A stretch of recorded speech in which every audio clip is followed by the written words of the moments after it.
Good afternoon, everybody. Welcome to Networking Thursdays. We're very glad you're with us today. It is March 9th, 2023. Please note this event is being recorded. It's currently live on Facebook. The recording will be on the Career DFW Facebook page and the Career USA YouTube channel for others to view in the future. By participating in this event, you give consent for your name and picture to appear. Please note that any comments you put in the Zoom chat window will not appear in the recording. If you have any questions throughout the presentation, please just put them in the chat window for those on Zoom. For those watching on Facebook, please just put your questions into the comment field. Also, this is all about networking. So for those on Zoom, if you want to network with the other people who are on the call, please put in your contact information. Tell us your name, what kind of job you're looking for, put in your LinkedIn address, and connect with other people here because you never know who will be able to help you out there. Well, good afternoon, everybody. My name is Jeff Morris. Back in 2008, I started a website called careerdfw.org, a website to help those who are unemployed in the Dallas-Fort Worth area. In 2012, I launched the second website, careerusa.org, to help those around the United States. I have written a book called What I've Learned About Your Jobs, which you may not know. It is available on Amazon, or if you see me in person, I always have copies with me. Since 2007, I've been facilitating and leading the North Dallas Plano Career Focus Group. We have a really interesting program tomorrow from our speaker. You do need to watch it live, so I'll tell you about that at the end of the session here. So please hang with us to the very end to hear about it. And since 2017, I've been a member of the practice interview team. Remember, your resume and your LinkedIn profile will not get you a job. What it will get you is a phone call. How well you practice your interviewing skills, that's what's going to get you your next job. Well, for these networking sessions, we have a great group of speakers who have offered to share their knowledge. I mean, networking is basically all the same thing. It's getting out and how do you communicate and talk with other people, putting your information in, sharing information, finding out information. So everybody talks about networking from a little bit different point of view. It's why I've got different speakers doing this. Today, our speaker is Locke Alderson. He's going to talk about networking to network. He's a career consultant, recruiting consultant. He's been in the recruiting business for many, many years. This is a recorded presentation, and as soon as it's over, we'll answer any questions you've got at the end of the session. So let me get this started for you. I'll be back here. We'll be back in just a few minutes, or we'll get started right now. For those of you who see me up there on the screen, I have been doing this for a few years.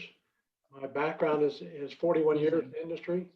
And prior to that, since that time, I've had about 19 years working as a career consultant with those in career transition. Most recently with Locke Alderson, I spent about 2 years with them. After they purchased Mullen International, I was unemployed with Mullen when they laid off all their Dallas consultants for about a month before Locke Alderson picked me up. And there's my industry experience there as well. If you're interested in today's presentation, even though Jeff is recording it, I'll be happy to send you the slide deck that goes along with that. You might ask the question, why networking? Okay. And what is networking to network? Well, basically networking is an exchange of information or services among people, individuals, or groups. Specifically, it's cultivation of productive relationships for employment or business. Let's see if I can take this off my screen.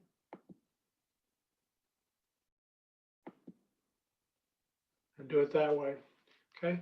But basically, it's building relationships with other people. And in other words, it's not about you. It's a two-way process of giving and receiving. And people have said is building relationships something we have been doing all of our lives. It can be those kind of things which are good at networking. Well, not all of us are good at networking, but again, the scripture, and I go to Bible frequently when I was in job search mode. A verse from Ecclesiastes 4:12 says, "A person standing alone can be attacked and defeated. And when we're job hunting, it's easy to get defeated and down and discouraged.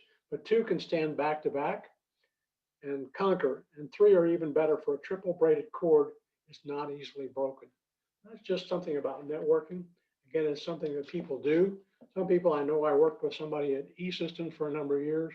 When he was finally laid off, he had neglected in networking after 15 years. And so he didn't really have much of a network to start with. I maintained that as I went along because I think that's important. So networking and job search, it's the most effective way to land a position. One of the reasons that I say that is by my last 5 positions were all found through networking. Who did I know and who do they know? Introduced me to somebody else, and that resulted in a job. I know when I moved from Mullen International, Locke Harrison, I was interviewed and had to submit a resume after I'd been interviewed and offered the job. So that's the power of networking that you have. It varies by the level of the position that you're working on. It can be as low as 35, 40%, it can be as high as 90% at the upper levels of the job market. Again, you can see some of the statistics there from ABC, Bureau of Labor Statistics, Harvard Business Review. Again, those are all slotted depending upon the population that they're working with. And why is networking so successful? Well, again, people like to do business, people that they know and like. Networking makes you a recommended member of a smaller applicant pool or labor pool. And often the hidden job market is the source of candidates is for networking. Again, those are the jobs that are not advertised or not posted anywhere. This is a slide I took from, excuse me, I shouldn't say took, I borrowed from Locke Harrison. They indicate that about 57% of the candidates that they work with result with networking. They emphasize networking heavily. And the internet job posting is another way that people go through that. Again, you can see that those statistics have changed. When I started in the recruiting business in HR, the newspaper was probably the #1 source. Anywhere from 45 to 50% of candidates came through newspaper ads.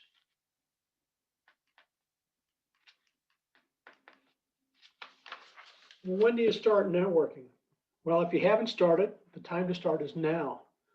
You should always be networking, whether that's with the person next to you at the dry cleaners or at the grocery store or at a soccer game, a baseball game. Get to know the people around you. Introduce yourself. Take a minute to find out who they are.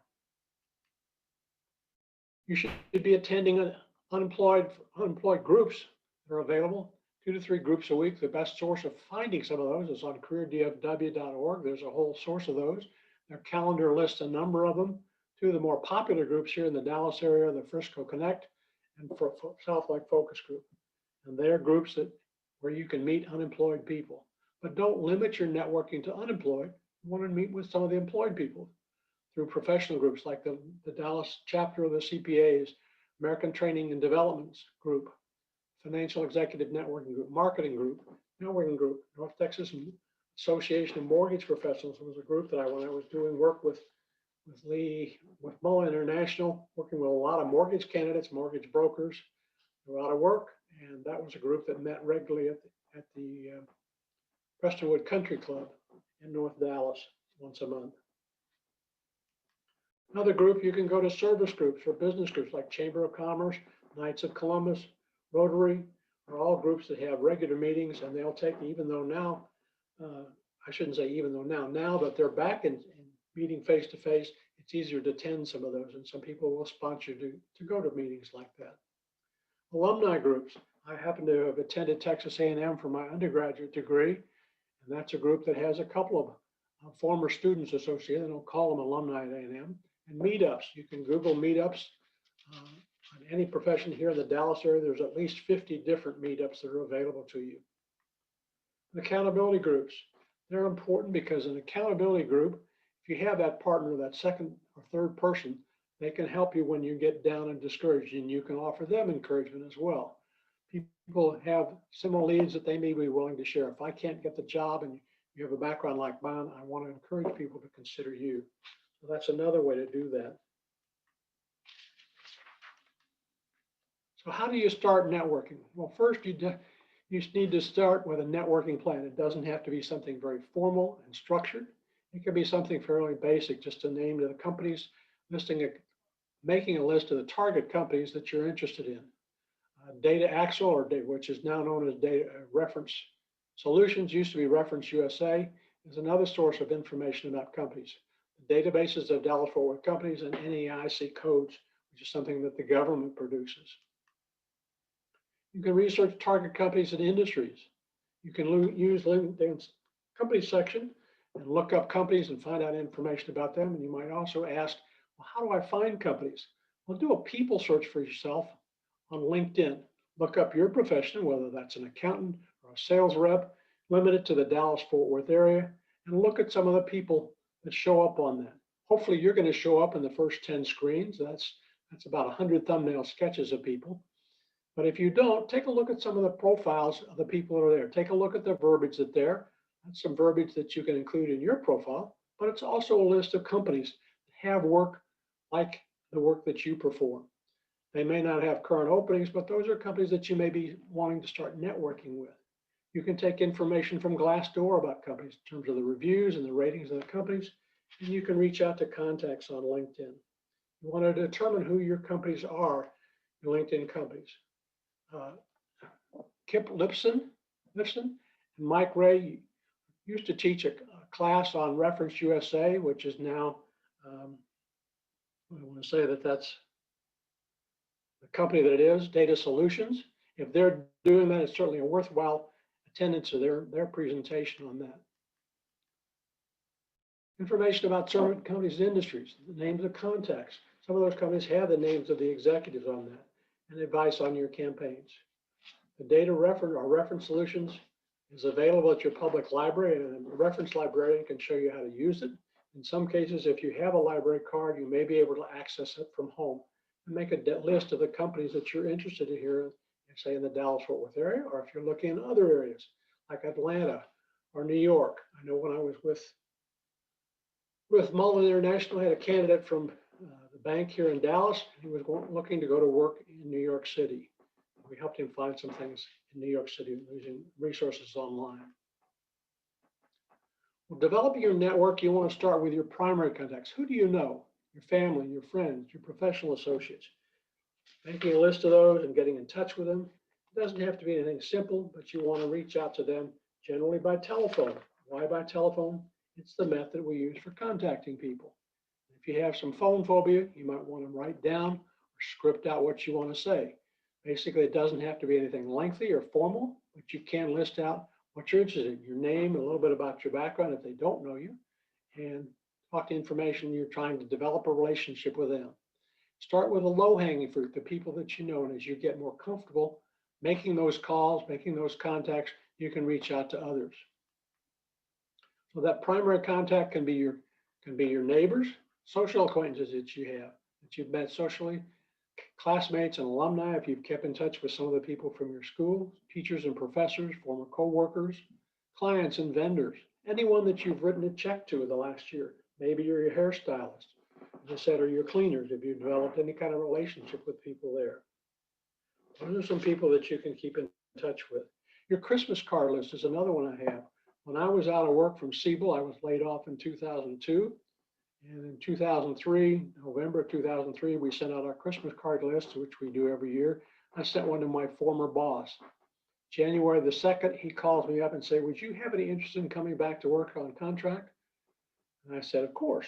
And of course, the next day he calls me with some bad news. He says, I've talked to the CFO and he says, no more contract employees, but would you be interested in coming back full-time? And I went back to work full-time. So do keep in touch with those people that are on your network. You never know how that's going to result in a contact that leads to a job or a job interview. I know we had another candidate that I worked with from MEG, a group that I'm in on Thursday mornings. He'd been out of work for about a year. He was out in the alley doing something with the lawn clippings or something like that. He encountered a neighbor across the alley from him. The guy said, are you still out of work and still looking? And the guy says, yes. He said, well, I've got an opening I think you'd be perfect for. Interviewed the guy and he got a job. Here's somebody that he's known for a long time, and yet it took a year to get in touch with him and land a job situation.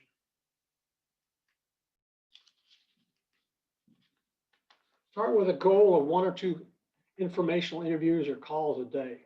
Plan out your calls and script them out. Doesn't have to be verbatim what you're going to say, but have a good idea of what you want to say. Have it down. You may want to type it out, and double space it, so it's easy to glance at when you're on the phone.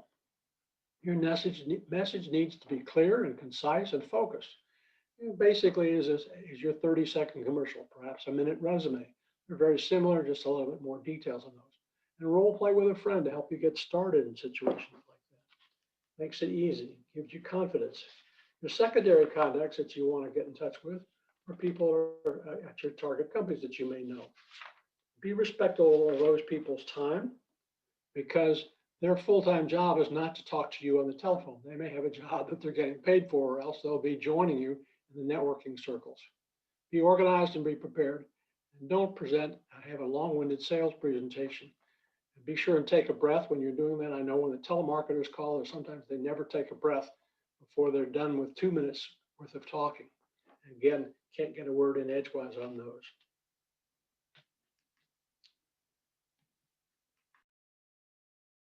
You need to develop some kind of tracking system. And by that, I mean, it can be something very simple and something in Outlook or Excel where you're keeping that available. And there are some templates in Excel that you can use, or on the internet for keeping track of people. It should contain the basic information about the contact that you've made, the date, the information, columns of information about what you talked about, and secondary contacts you need to have also to list how they were referred to you. And if you had a contact for the last conversation, what was the topic, and any follow-up that you need to do on that.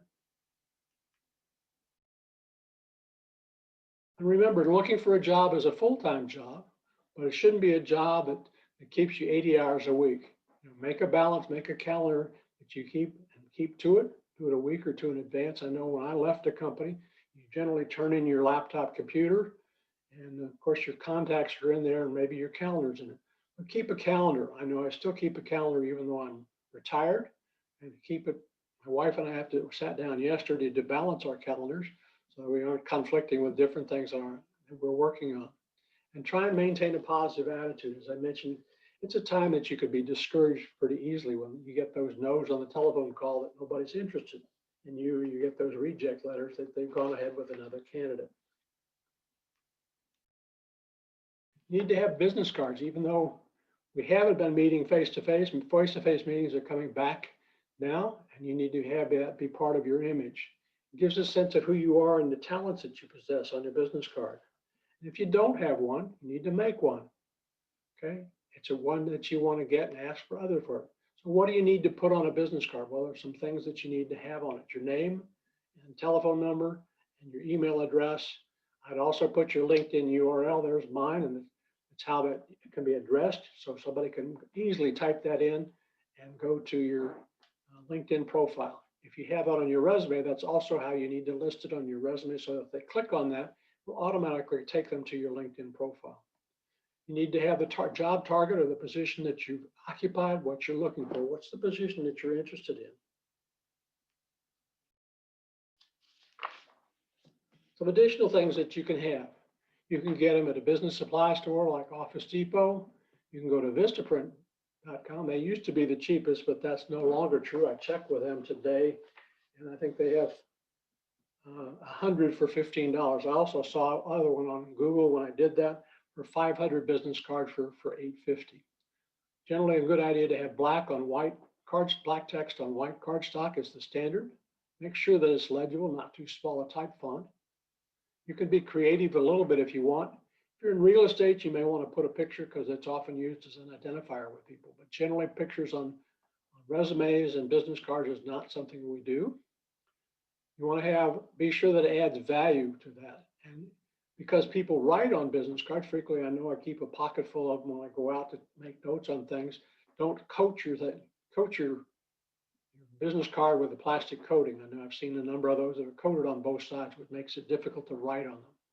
You want to keep a supply with you and keep a case. I know Jeff used to hand those out at when he was having the North Dallas focus group, are available to you. If possible, hand the person the card directly. I know the Japanese have a very ceremony where it's two-handed, hand it to you with the business card is in both hands and hand it to you, and there's almost a ceremony that accompanies that. Networking groups, find groups that work for you. Career DFW is the best source that I know of to find groups. The Career Search Network is another one. Google, as I mentioned, you can do meetups to find groups, and they're often affinity type groups. Meetup.com in Dallas reveals about 50 different groups. There are also professional associations that meet regularly. And a lot of the professional associations now are meeting online, and they don't charge for meeting, whereas sometimes When they were face-to-face, there's a charge for the lunch or the dinner or the drink that goes with that. Try to narrow down your groups to 3 or 4 different groups that give you the most value. You may want to volunteer to be active in those groups, and that provides leads to other things. I know that's how I ended up getting the job with Ball International. I've been a volunteer doing things like this. It's speaking in groups, like the Frisco Career Transition Workshop, and that led to a 90-day contract, which led to 4 years and 90 days before that contract came to an end when Mullen sold out. Some of the volunteer activities that you can do, and they can lead to a job. It's the answer to what you've been doing lately, and it's good for your morale to make a contribution. I ran into somebody who was networking, was out looking. He was at the animal shelter here in Plano. Another gentleman from one of the networking group got a part-time, full-time job at the hospital because he volunteered in the emergency room there as an EMT. There are things like the Plano Balloon Festival. I noticed that the golf tournament coming out that's here in the local area was looking for 50 volunteers for that. It's a way to meet people. Go through just some of those that are available. Habitat for Humanity, the food banks, being a membership committee or reception desk person that's there. When you're doing attending network meetings, you need to know what you're going for. Be prepared. Have an objective when you go to meetings to meet people, to make at least 4 or 5, say, new contacts that you don't know, and let people know. It's not a time where you want to approach people and say, I'm John Jones. I understand you're with ABC Company. Do you have any jobs for me? People don't like to have the bite put on them for a job. So you typically want to develop a relationship so that people can get to know you and what your skills are, what your experience is, before you want to even talk about a job at their company. And they will approach you if they have something. You want to arrive early and be confident about who you are. It's good also to have perhaps somebody, a wingman, to go with you, or a wing person, to be politically correct, that can introduce you to some people. And go, if it's a face-to-face meeting, certainly dress professionally like that. Even on some of the Zoom meetings right now, you want to at least have your shirt and tie, or shirt, casual shirt rather than just a t-shirt when you're on a Zoom meeting. And reach out to people and listen to what they're having to say. And mingle with a group. And if you are face-to-face, you do want to exchange business cards. And don't expect either any kind of networking events to have an instant success. Those are the exception rather than the rule. Another type of information which you're talking about is informational interviews. It's frequently covered on the interviewing sessions. I know that's covered on Wednesday afternoons on at least one of the sessions that they do there. But informational interviews are just that. You're asking for 15 or 20 minutes to find out about a company or to share some information. Again, if you ask for 15 minutes, stick to that agenda, because people's job is not to network or interview with you. The questions that you have are about the person, the company, the industry, and ask for their input. Ask about their experience, and ask who do they know that you should be in touch with after they've gotten to know you. That should be your goal, is to have at least a couple of contacts after the informational interview. And you never know when an informational interview can result in a full-time interview. Having had the situation, well, we're looking for somebody like you. Would you have any interest in interviewing for the job? That's something that you can do. Or conversely, if you have an interview and it isn't going well, you might ask the question, it doesn't seem like we've got a fit here. I know you've interviewed some people with my kind of background. Who are some of the companies that I should be talking to who might have an interest in me? And you want to send thank you notes to the people that are involved. And it's a good idea when you're networking to be back in touch with your network at least every 4 to 6 weeks. It can be something as simple as a phone call, just one to give you an update, or an email, an update on how I'm doing. I've had some successes, haven't found the right opportunity yet. Should you find the right should you hear of an opportunity that matches my background, I'd welcome the chance to follow up on it. Something as simple as that. You'd be amazed at the results that can provide. And thank you notes. This is just a sample thank you note. You want to include some things in the thank you note. Thanks for the time that you're able to spend with me, the opportunity we discussed. In this case, there's mortgage underwriting. What was one thing that you talked about during the course of the interview? I indicate that you're still interested, that you can make a contribution to the company, And you're looking forward to the next steps, whether that be a face-to-face interview or meeting again with the boss, the hiring manager, whatever it is that you want to send. And send it to the persons that you've interviewed with. Don't just send it to the one recruiter or hiring manager and say, would you distribute this to the rest of the team? Because in many cases, they won't.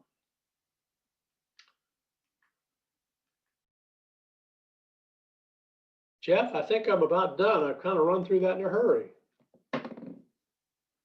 All right, Jeff, you did go pretty great. Well, there was one question at the very beginning. You quoted something from Ecclesiastes. The person would like to know the reference again. The reference from Ecclesiastes is Ecclesiastes 4:12. As I say, it's a verse of scripture. I like it in several different translations. Sometimes it's a cord that cannot easily be broken. But again, you think about yourself when you're standing up. Sometimes it's easy to get discouraged. So having 2 or 3 people together can offer some encouragement to you. And that's why we talk about get a support group. I mean, have a group of people who are, in transition, who can understand what you're going through, and you all help each other, which can be very powerful. All right, that's Locke's presentation. I really appreciate the time. Like I said, this was pre-recorded. I know that the date that's on there is not correct for the reference solution presentation, and Kip is actually no longer doing it. It's just a different group. But if anybody has any questions, you're welcome to unmute your mic, ask away. Can answer any questions you've got. Otherwise, we'll just we'll wrap up here. Anybody have any questions? I didn't see anything in the chat. All right, going once, going twice. As I said, we've got a really good program coming up tomorrow. Here's Locke's his Facebook, his LinkedIn profile. So if you want to connect with Locke, you're welcome to do so. Please send him a personal note. Let him know that you saw him here. He was going to join us today, but his granddaughter had some event that was popping up starting at 2:30. So we're at 1:30. So wherever he's at right now, he's with his granddaughter. So please let him know that if you're going to connect with him, you're welcome to do so. Send that personal note. Career FW Career USA, we're putting on training 4 days a week. Please join us tomorrow morning. As I said, we have a really interesting program. Hopefully some of you have heard about a program called JobScan, jobscan.co, not com, jobscan.co. And we have a person from there who's going to be telling us how to use it. So right now, I mean, basically what you do is you plug in your resume, you plug in a job description, and it tells you what percentage that you've matched so that you can see how well your resume matches. So it's really, this is a way for you to it's an ATS system essentially, or one of many ATS systems that are out there that you can use to compare your resume to see how good a match are you to the job description. So be with us tomorrow morning. It will be on Zoom only. She is not allowing the presentation to be recorded, and it will not be on Facebook. So for those watching on Facebook today, please just click on the Zoom link. You'll be able to watch Zoom on your cell phone or however you're on your tablet, whatever you're watching on. But it will be live only. So if you want to see this event, you do need to join us tomorrow morning at 9:30 Central. Next Tuesday, Locke Alderson will be back with us to talk about how to use LinkedIn for job hunting, strategies to get results. We do LinkedIn presentations every Tuesday at 1 p.m. Next Wednesday, for Interviewing Wednesdays, we will be live and in person only. The practice interview team will be conducting, from what I just saw, 2 different interviews, live and in person. So if you want to watch somebody else be interviewed, please come join us in person. For those out of the DFW area, very sorry that we won't be able to broadcast those things live at this point.